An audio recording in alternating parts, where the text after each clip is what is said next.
presentation. Okay, good morning, everyone. I'd like to open this Polk County Board of Commissioners. It's June 17th, 2026. All commissioners are present. Extra agendas are on the back table.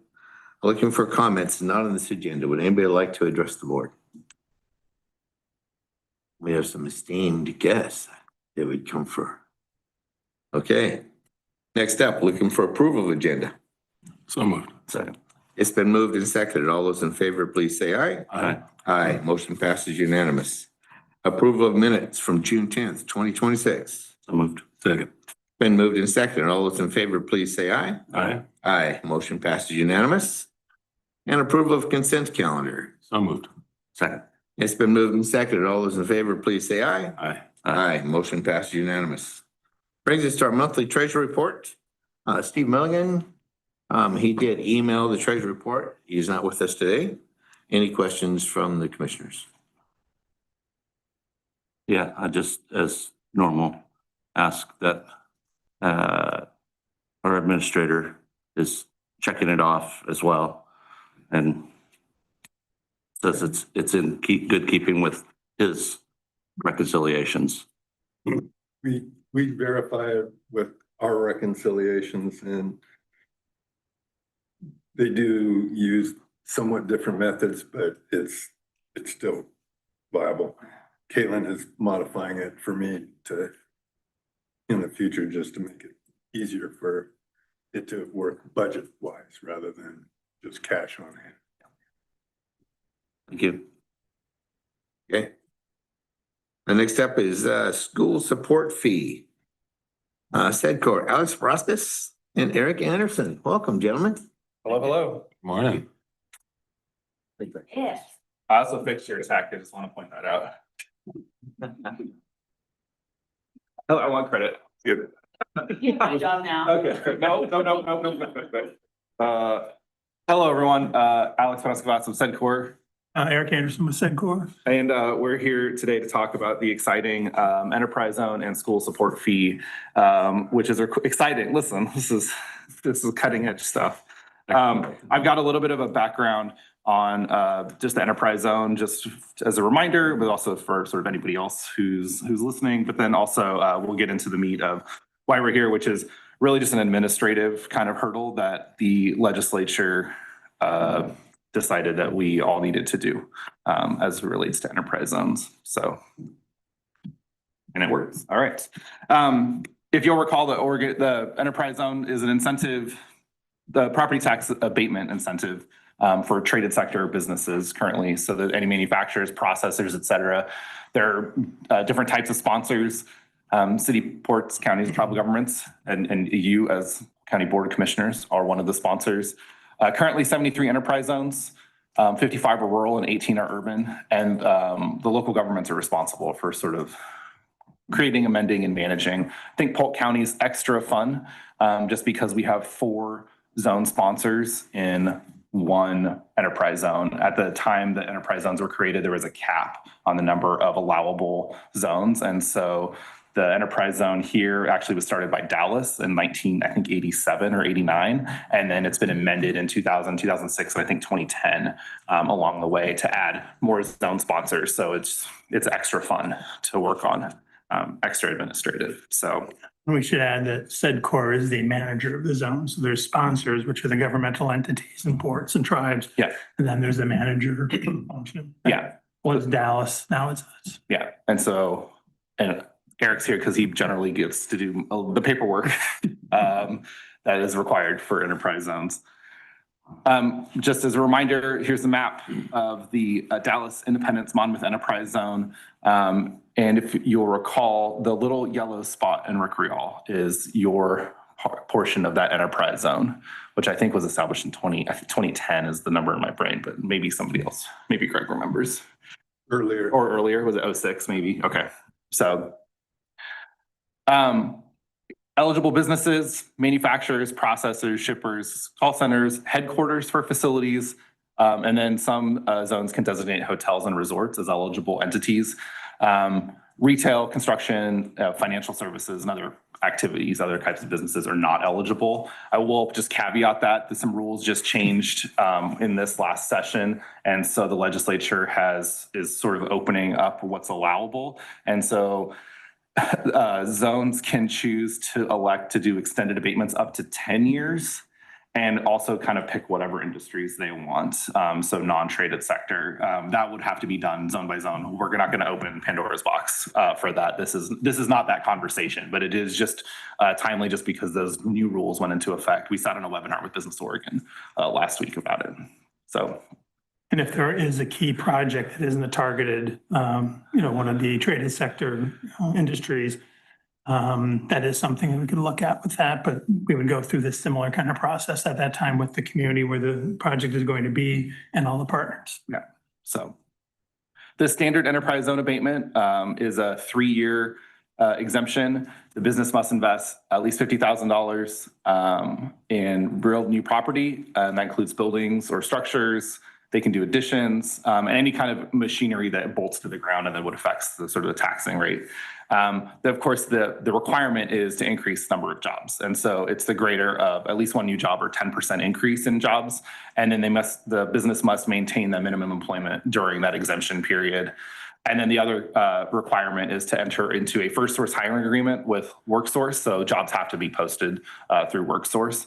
The 3-year has sort of no, it's just you can apply for it. If you qualify, you're in. And that's not changing. What we're talking about here today is the extended abatement, which is the program's allowed to be used for up to 5 years if a business can meet some certain local criteria, which are sort of case by case basis. But then also the compensation for those new jobs has to be 150% of the county average. So for Polk County right now, just for example, that's about $78,000 a year. And so if somebody gets extended abatement, the new jobs have to be at that floor at 78,000. So the new rule from 2023, and sort of why we're here, is that the legislature created an additional requirement where enterprise zones that offer an extended abatement have to establish a school support fee. And so the school support fee is set by the school district, the school board, between 15 and 30% of the abatement that they would be receiving. The business pays directly to the school. Is that, yeah. Greg's chuckling. I agree with that sentiment.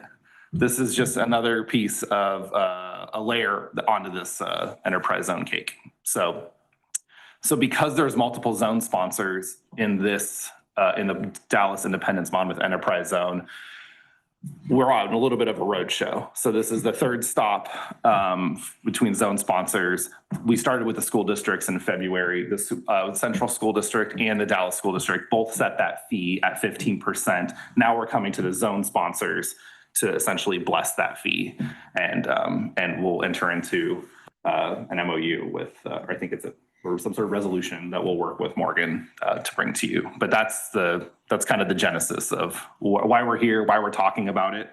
And so this is really just an administrative hurdle. The school board itself set the fee a couple months ago, and it's up to the school district and I think we'll work with them when we, if and when to get there. Just to clarify, any extended abatement for a business coming in would still need to come in front of the board and have that approved on a case-by-case basis. So this is not just a set it and forget it type of thing. This is just blessing of the school support fee that was required by the legislature from its HB 2009 from 2023. So I think that's pretty much it.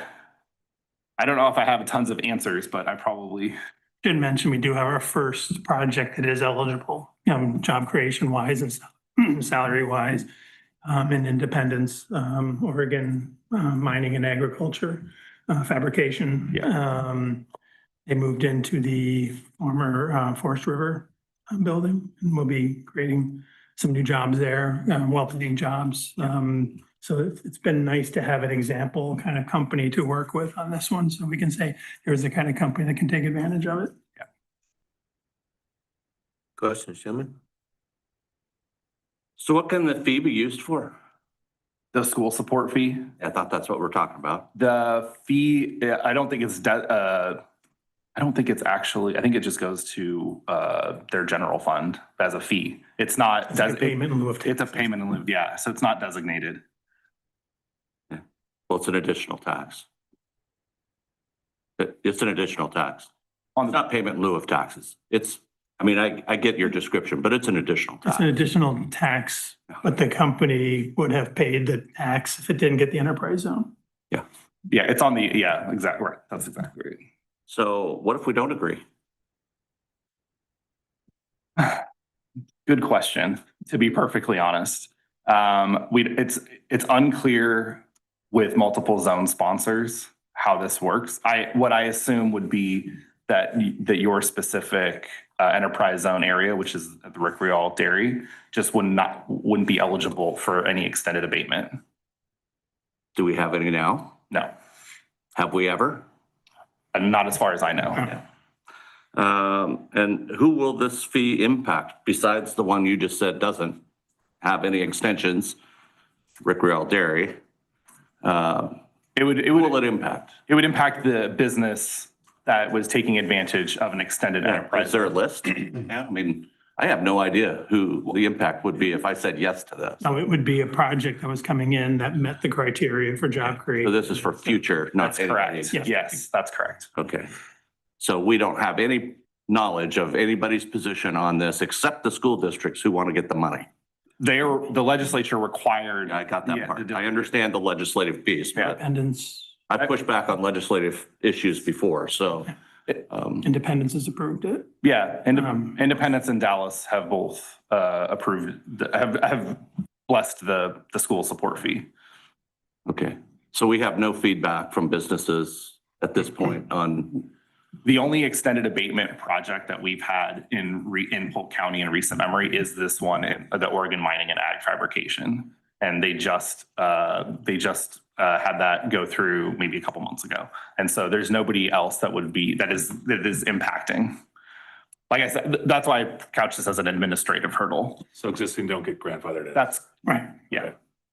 And we don't have any existing extended abatement projects anyway right now. Unless an existing business was expanding, creating the jobs and paying the salaries. And then qualify for the extension. And yeah, And any new and extended they abatement. ask for it. Yeah, I was gonna say, yeah, any extended abatement would come in front of any zone sponsor. So it's not you can put other criteria on the abatements if you so desire. This is the first one we've ever had. There's been one other in my 8 years at Sedcor, that was in West Salem. Yeah, Um, first one in Polk County. but I think that was the first one, but this is But that was a Salem enterprise zone. Yeah. What we have found as we've been going through this process is, not surprisingly, the enterprise zone language really geared towards urban, one city, one school district, when you have multiple, for the rural zones, we have a couple that are multiple jurisdictional zones. This is not exactly easy to go through if you have a project that you want to be able to offer it to, because now it's 6 or 7 different public meetings and processes and whatever else just to get everybody on board. So it's, when we do something like this in Salem, it would be, one. one visit to the city council and one visit to the school district. but ultimately, a business that may be enticed with an enterprise zone application coming into Polk County in the future would be made aware of all of these elements, including this Yeah. extension Absolutely. of abatement. So they can, I mean, at the end of the day, they're the stop button to all of this. It's up to them Yeah. to want to apply for the extended abatement. To be perfectly honest, like it makes a lot of sense just to do the 3-year and not go through any sort of public process. Just to be perfectly frank. But We don't have any sense of, I'm always looking at, this feels like pioneering right now. I'm always looking at who else is doing this. Where we get to say, yeah, look at this model, this example, another state, something of that nature, where it really works and businesses say, yeah, that's fine, we'll pay the extra fee. Do we have any experience like that? There are other programs in Oregon's Strategic Investment Program, SIP.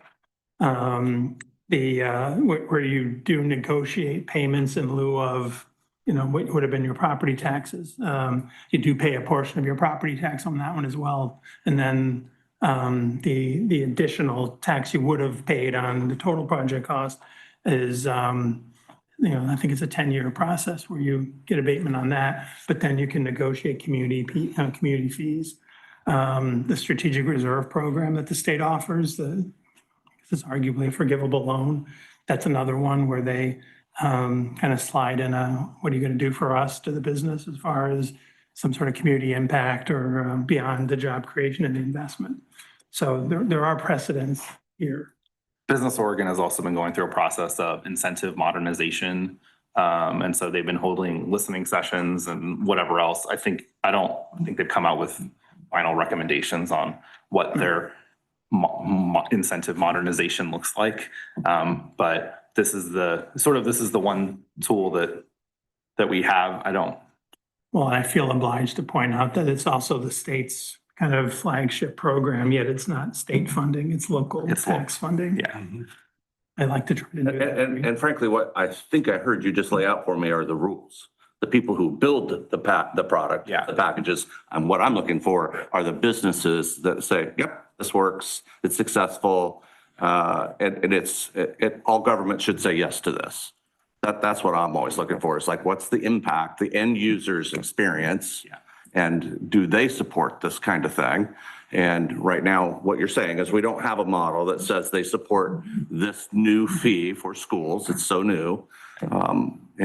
Well, ultimately they're paying more than they were paying before. So I don't think anybody is particularly excited about it. I mean, the legislature, of course, was trying to shore up school funding out of this abatement. So, however, before all of this, the 4th and 5th year extended abatement was offered, and a community could negotiate with a business, for that one as well. So it's just now required to have the payment for the school district to be able to be eligible for the 4th and 5th year. It just feels like it lowers the incentive. I agreed. Yeah. Yeah. Oh, agreed. But at the end of the day, it's their choice. I mean, But we could talk, we could, at least paraphrase what Oregon, Mining and Agriculture said was, this gives them an extra 2 years of the, abatement on their total property taxes, save the 15% school fee for the last 2 years to get their company up and running, to get the building fixed up, to get the equipment in, and, be able to expand their market so they can, move into a much larger facility. Yeah. They did come to the Independent City Council. We kind of introduced the project to them when they were looking at it, and they were very thankful for the council's support for it. And they're excited about working with the school district on CTE programming and those sorts of things. So they see a direct connection, as did the school yeah, district. that ties to my very first question. Yes. Yeah. So But there's no kiss, no promise, no cuddling. There's nothing that says a school district will do that. If it had that language in it, I would be all about saying yes to that. But I think it's a really good point that we need to be diligent in the follow-up with the school district to be sure that they are, that we're continuing that conversation between the company and the school, to be sure that they, see the benefit in engaging with the company in their CTE programming. It's in the company's best interest too, and that's why they're excited about it. Of course. And the company has moved, they live in Dallas, right? So, Yeah, this is budget dust. In the school districts. Oh, yeah. This is budget dust. This will disappear without any caveats in the language. It'll be gone. Before any of this came up specifically, the company was excited about working with the school district and vice versa. So. But yes. Yes. Yeah, it's, and also there's not really there's no mechanism really defined for them to collect there's just it doesn't make a ton of sense. Yeah.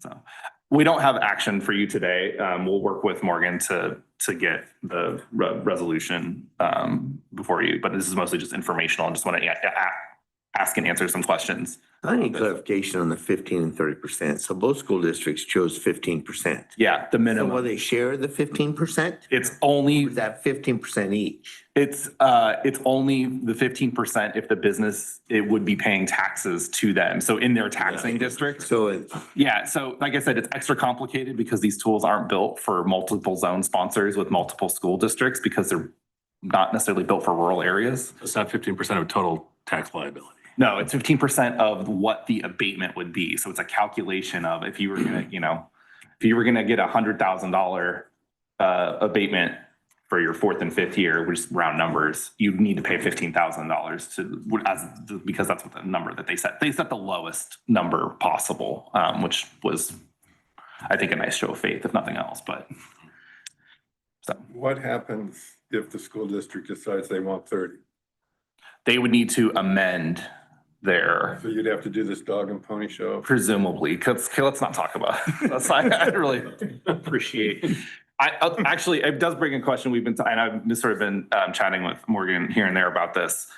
Because there's multiple zone sponsors, I think it behooves the Dallas Independence Monmouth Enterprise Zone on all the sponsors to have an IGA that sort of, if we're not affected, we're not like. That was my question. How could we streamline the multiple? Yeah, so I think so, and even for that, actually, that wouldn't cover this. This would be required. I think this enterprise zone, because of all the new rules and everything else, I guess this is just Alex talking, but I would probably just let everything ride until the enterprise zone expires, which I think is 2032, and then let each jurisdiction, if they decide that they want to do another enterprise zone, set their own up with their own standards and run, basically start over, because I think this is actually a little bit too complicated.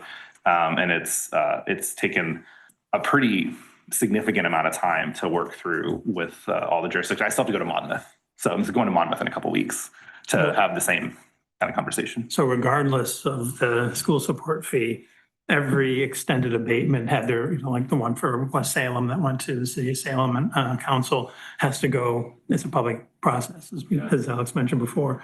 So what we're seeing as a potential liability complication is if we have to do that for 4 sponsors, 3 cities in a county for every project that, if Independence has a project that was looking at Dallas at one point, does Dallas say, and we're not going to approve that extended abatement because we wanted that here. So it just doesn't seem, it seems right to have the cooperative process around getting the enterprise zone. Just doesn't seem right to have, jurisdictions outside of where the project is weighing We in. set that in IGA or in Yeah. resolution ahead of time in anticipation. Yeah, that's what Yeah. that's what we're planning to do this summer. There are a couple examples in Central Oregon that we've found that have multiple jurisdictions that they've given us some language for that we can use as a basis. And then do you all calculate the fee or is that our assessor's The office? assessor's office. And I assume there is no administrative overhead for the assessors. Of course not. This is a trend by the legislature, especially. It's very easy to give property tax. It's even give your property tax. That's right. And I worry with the, what is the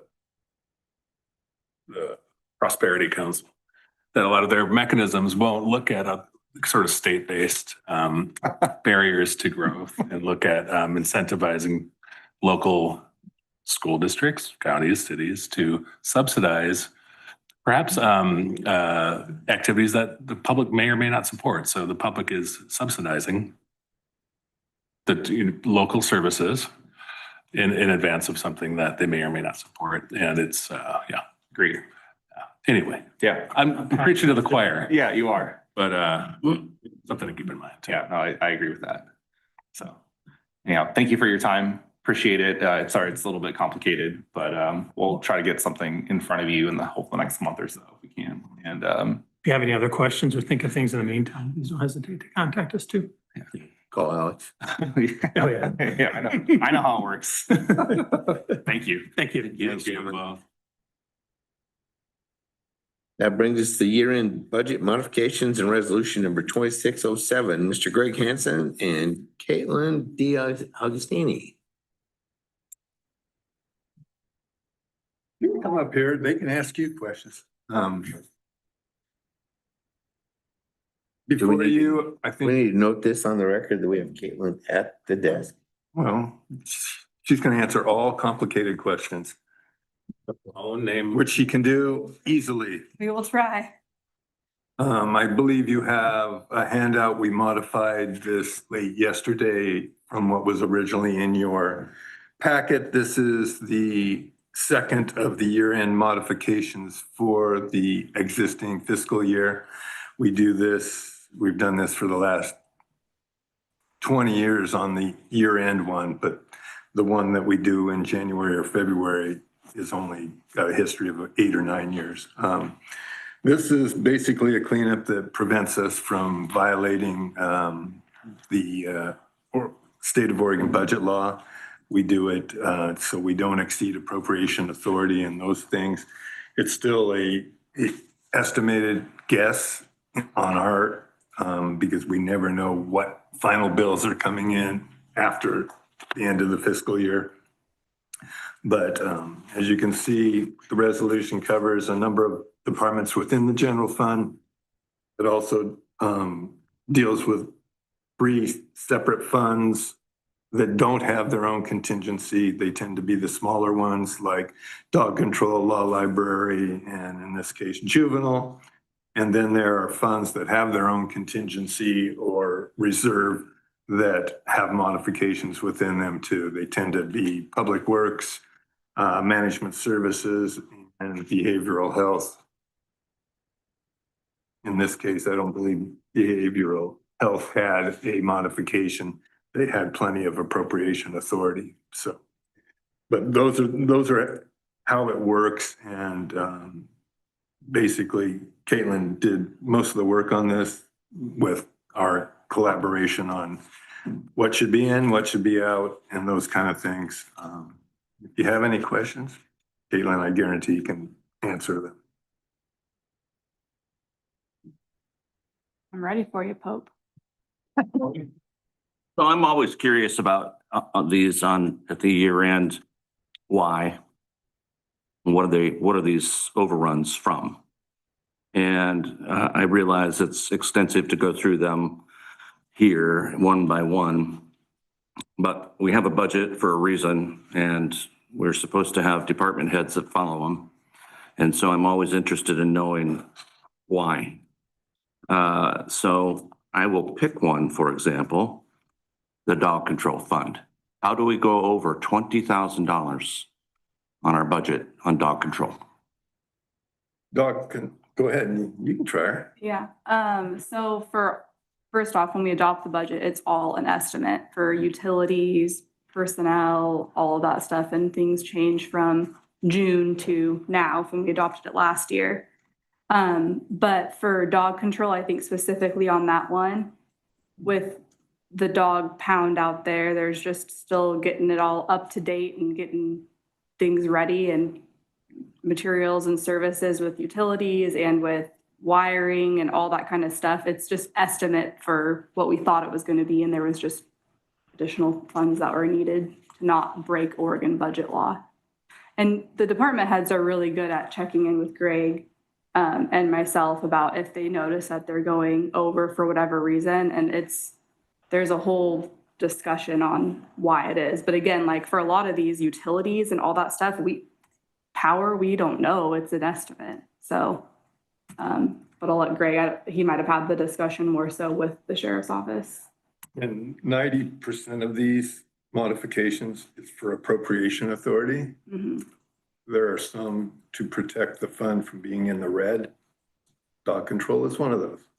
Juvenile, the one we just did for juvenile was to prevent them from being in the red. They didn't receive as much revenue as we anticipated from the state or from, in the case of dog control, the dog licenses and that is below what was anticipated as a result.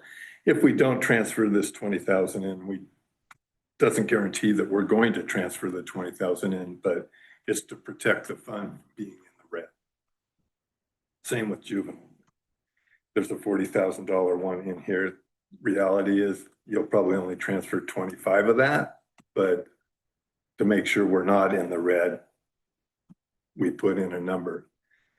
And that's the cap that we have, but it's not what we have to transfer in. Yeah. Those are things like that, you know. Some of these departments, like you said, O&C, when they're $5,000, we missed it usually by 1,000. Anything within the general fund that is being protected by contingency, if they didn't need it, it stays in the general fund and it's beginning fund balance. That's what you have. And most of the ones that have their own contingency, if they don't need it for that particular program, it still stays in that. We just have the appropriation authority. So we ensure that we don't violate state budget law, which is not always the easiest to do. So where does this put the general fund contingency for 25, 26? Affect our beginning fund. Oh, you're fine. I mean, basically the contingency is part of your carryover for next year's beginning fund balance. And we have beginning fund balance a week from now that you will be adopting that is estimated at $4.3 million, which is down from the 6.8 that we had 3 years ago. So, but that's another story. It's still on target to hit that 4.3 for next year, which contingency makes up the biggest part of that carryover. Mm-hmm. Okay, and just again, doing this for the record, Yep. because of the fact we're talking about a decrease of 481,000 in contingency, I have to pick out the largest one here in the general fund summary, and that under criminal, and that is the purchase of a new vehicle of $100,000. So again, I understand the appropriation element, but this happened. Yes. Okay, and that number seems larger than you would have had in your budget initially. So was there a circumstance there that was an emergency or something that happened? Not in this case on the vehicle. They had forfeiture money that they had to expend on things within that we didn't anticipate budgeting at the beginning of 25, 26. They had forfeiture money that they had to use, and they chose to use it on vehicles rather than, if you look at this year's budget, there aren't any vehicles, there's one vehicle. We normally do 3. So they use their forfeiture money, which wasn't originally budgeted. Okay. So they have above normal revenues for the sheriffs, but they use that to lower future expenses for this upcoming fiscal year. And I'm trying to get to there for the public is that, you know, that there are so many nuances. This isn't just about going over budget. No. It's not, generally not that at all. It's about revenues unanticipated that have to be funneled through this way.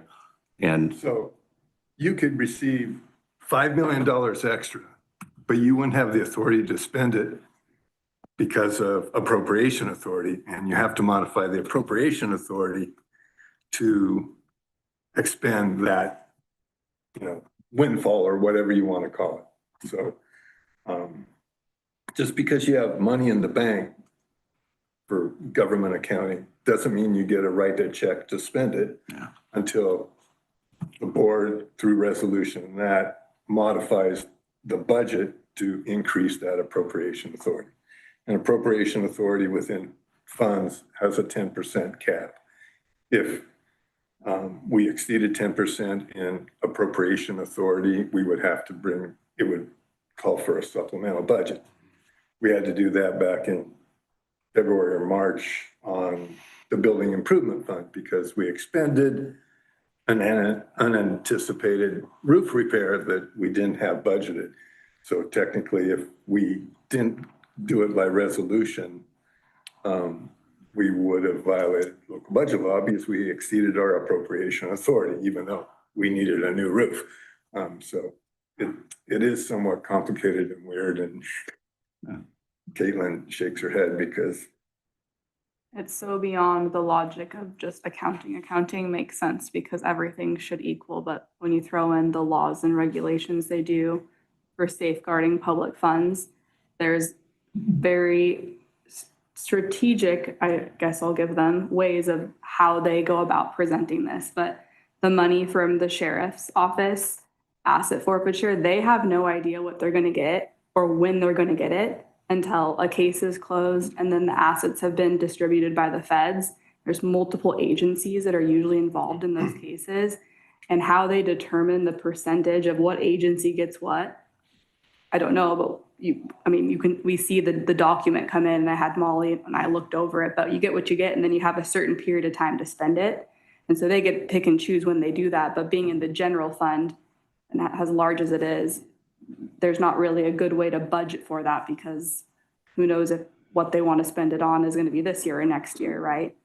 So that was the big one for them. Well, thanks for indulging me. I mean, this is all helpful. Again, as far as social media platforms are concerned, we're all a bunch of criminals and idiots. And that includes you guys that can do the math, because apparently you can't. And so I'd like to at least take a moment to indulge in these questions so that when people see $100,000 on a document, that there's an explanation for how this happens, why it is complicated, and why we have to have really smart, diligent people involved in actually helping us make this work. Otherwise, we go bankrupt and a whole bunch of people go to jail. Yeah. Start with you two. Hey, I couldn't. Oh, Make it over there. caveats. Yeah. So Caitlin, thanks for being here today, and I'd just like to take this another step. So we have a lot of funds in our funds, so to dispense funds out of our accounts, how many people does that pass through before that check is actually issued? So normally there's two in a department. Someone will get the voucher or the bill, create a voucher, then the department head or an authorized signer signs it. And the authorized signer changes. We go through a physical book of people to make sure each department, when people come and go, have authority to sign vouchers. Then that voucher comes to our office. So I'm already at 2. Brenda reviews it. Then I or someone else in my office will review it, the whole batch, before it gets down to you guys. You guys review it. So that's 3 more. And then Greg, so that's 8 people, right? 8 people before it actually goes out. Simple math. Yeah, I need an Excel spreadsheet to know what I'm doing here. But, and then a couple of years ago, we implemented like positive pay too, which is, was it a few years ago now, we upload all of the checks by check number, name, a dollar amount into a spreadsheet through our bank, so that they cash, if anything is different, it catches fraud. As you guys have seen through emails, it has caught a few different things. So it's a process, and the more bills that we have and the more complicated that theft is occurring, it's a whole thing. But there's a lot of eyes on this stuff, and Brenda and the team upstairs are excellent at really critiquing, I should say, every bill that looks odd. And that takes time too, to do that. So.